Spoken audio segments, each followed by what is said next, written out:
film and TV channel. I hope you're all staying safe and well, and the sun is out, but don't let that fool you. It's still flipping freezing here in the UK. No doubt it'll be pouring down with rain again in an hour or so. Today we're going to have a look at, yes, an epic, not my words, put out by the people who put this film together. We're looking at an epic today, so we should be in for a treat, shouldn't we? It has been around in the United States for about a month or so, still is yet to be released officially, widely in the UK, but that will soon happen.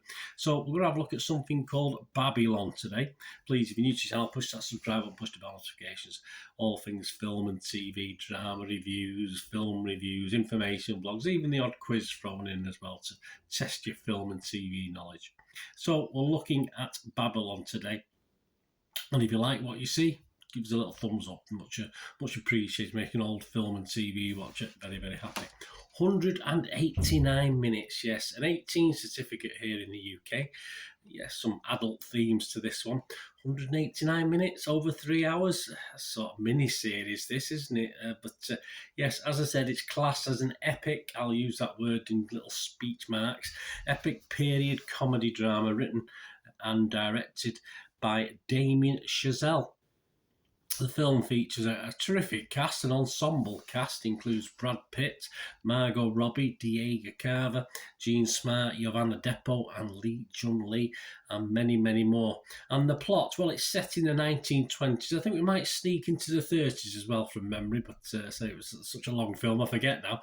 Set in 1920s Los Angeles, a tale of outsized ambition and outrageous excess. It traces the rise and fall of multiple characters, although there are obviously main characters, multiple characters during an era of unbridled decadence and depravity in early Hollywood. Still the same, isn't it, as far as I know?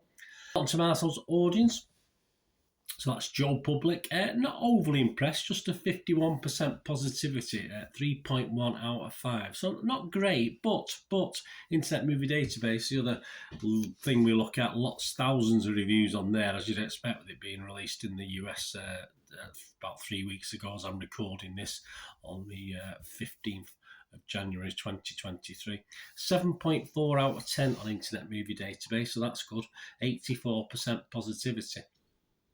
As I said, it premiered in LA on the 15th of December, and it should be available widely. There might be some preview films to watch from January the 20th here in the UK.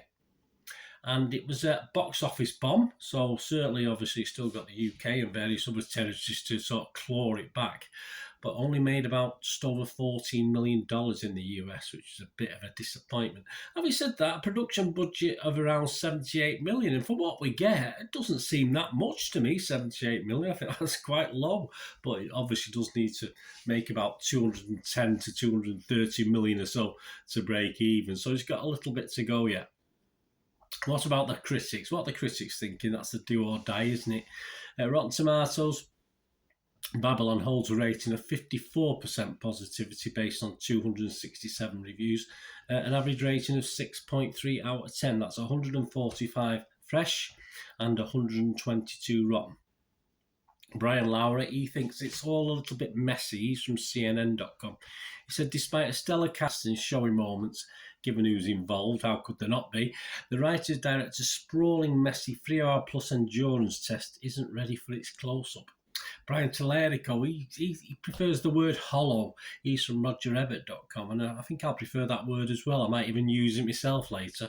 A great score, a talented ensemble, and expert cinematography, all undeniable. Agree. And yet there are narrative elements of Babylon that feel hollow from the very beginning and only get more so. Yeah, I'd say I do echo that in my little thoughts in a moment. Karen James goes more magical on this one. She's from BBC.com. She said, at its best, Chazelle's film is a cinematic marvel, evidence enough that movies are magical as it sweeps us into the beautiful, terrible world we recognise as Hollywood, even now. Yeah, there you go. See, she agrees. Beth Webb advises you to strap in with this one. She's from Empire magazine. She said, a daring, formally audacious yet messy ode to cinema from one of the most enterprising filmmakers working today. Bravura and baffling in equal measure. Strap in. And the consensus of the site, Babylon's overwhelming muchness is exhausting, but much like the industry it honours, its well-acted, well-crafted glitz and glamour can often be an effective distraction.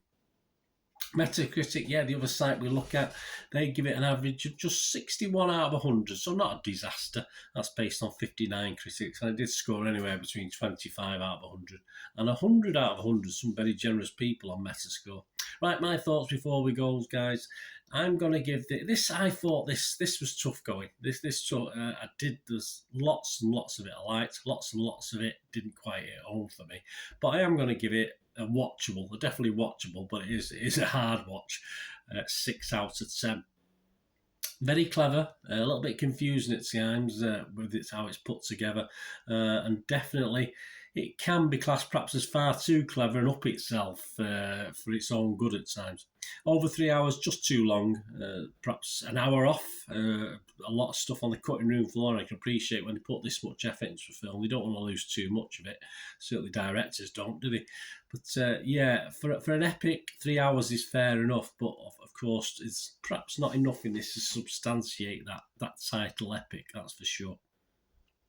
Backstories as well, yeah. A lot of characters are quite liked on the face of it, but we don't really get to know them that much to invest in them, I don't think. There's some interesting characters. I perhaps wanted a little bit more backstory, and within 3 hours you should be able to provide a modicum of that, or some of that, and I don't think there was. Definitely a big screen watch. Some of the set pieces, some of the scenes are superb, but it's such a shame that it did actually bomb at the box office, where it's probably best watch in fairness, but you've still got a chance here in the UK if you want to do that, and presumably still in America, but obviously it will be ending its runs, won't it, at this stage after it's been out for about a month. Underneath the glitz and the glamour, I will nick that little word used earlier from the critic. I thought it was just a little hollow underneath it all. It's like a nice starter, but then you just don't get the main meal with it. So you just left scrambling around the fridge for more later on. But great potential, some very, very good stuff, as I said. It didn't wow me. Robbie for me is the standout, of course. Margot Robbie.